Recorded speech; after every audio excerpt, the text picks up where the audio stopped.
Bienvenida a tu espacio de educación física en Movimiento Aprendo. Vamos a ver hoy la diferencia entre evaluación formativa y calificación y cómo lo podemos poner esto a nuestro favor en las oposiciones y también en el día a día, en el aula, en el gimnasio, en el patio.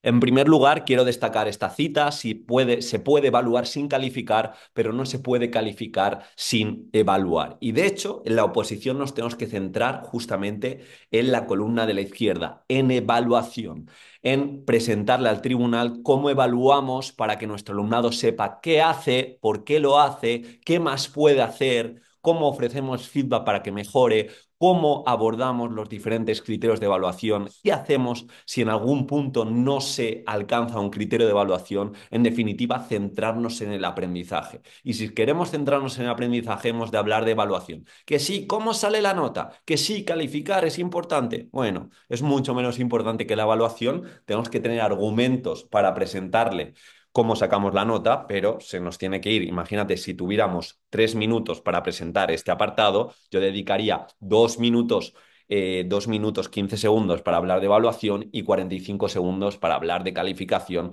y tampoco hablaría mucho si no es el caso que aparezca un criterio como tal de calificación que vaya a tener en cuenta el tribunal, pero como digo, es mucho más importante la evaluación porque se va a ver realmente si somos profesionales de la enseñanza en educación física o directamente copiamos y pegamos lo que nos dice la academia o lo que cojamos de redes. Bien, dicho esto, vamos directamente a diferencias. Calificación, ya sabéis que es evaluación sumativa, que es el final. Yo te doy una nota, no vas a aprender más, a no ser que no te dé muchas notas y te dé feedback para que mejores. Entonces, calificación está unida a juicio, a puntuación, a medir desempeños, a expresar resultados. Sin embargo, en la evaluación sí que vamos a hablar de algo tan importante como es la reflexión, cómo es el feedback. ¿Por qué digo que es importante la reflexión?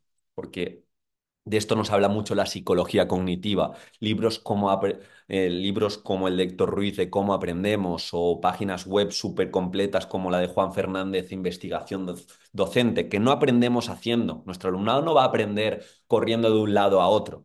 Nuestro alumnado va a aprender cuando reflexione y cuando piense sobre lo que está haciendo. Por eso es tan importante crear esas actividades, esas paradas donde nuestro alumno reflexione sobre lo que está haciendo, reflexione dónde puede aplicar lo aprendido, reflexione de sus problemas y cómo puede mejorar, comprende incluso los diferentes instrumentos, etcétera, etcétera. Por eso, calificación mide desempeño, pero la evaluación ayuda a mejorar. Quizá no has hecho este circuito tan bien porque te falta técnica en este punto. Quizá te has sentido que no has participado lo suficientemente en la práctica deportiva porque no has entendido este elemento táctico. Te voy a dar feedback, te voy a dar feed forward para que la siguiente vez que vamos a hacerlo, que te enfrentes a ello, pues puedas de verdad solucionar ese problema que has tenido con el criterio de evaluación. La evaluación está muy relacionada con la transparencia, con acercar objetivos y que nuestro alumno entienda lo que esperamos de él. No un criterio de evaluación de 3 o 4 líneas llenas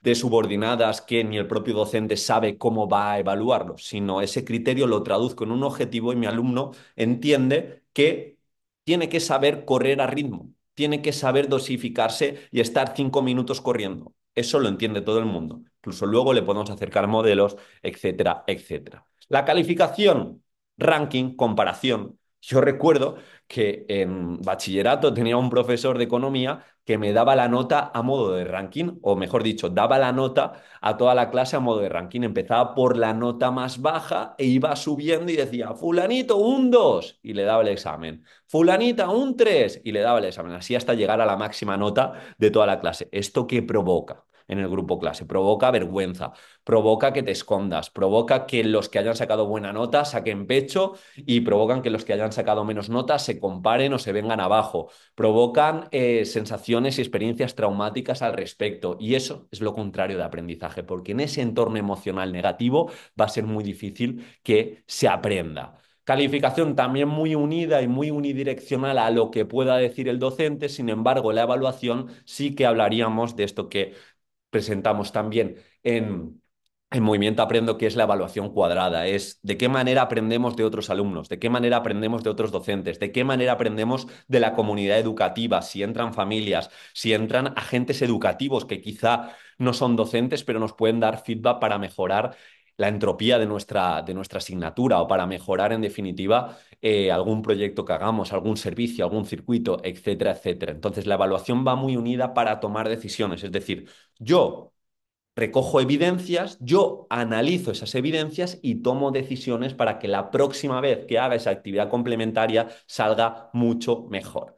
Calificación. Esto quizá hablaríamos más en términos de aula, pero también está muy unida a exámenes, a test. Bueno, esto también podríamos hablar de diferentes test, como el test 3JS, como la batería Alpha Fitness. Bueno, también se le puede dar un sentido formativo, pero me entendéis que normalmente la calificación nos la jugamos todo a una prueba, a un circuito, a un producto final y ya está. Sin embargo, en la evaluación formativa sí que intentamos virar hacia esa variedad de instrumentos para alcanzar esa objetividad que la ciencia social de educación no existe, pero acercarnos a información completa para que nuestro alumnado aprenda, instrumentos que no solo sean unidireccionales, sino que el propio instrumento pueda utilizarlo el alumno y entienda y se motive, y aquí entraría esa motivación intrínseca para que entienda qué puede hacer mejor, cómo puede mejorar cuando se enfrente otra vez a ese test 3JS, en definitiva, y esto también nos lo pide mucho la legislación,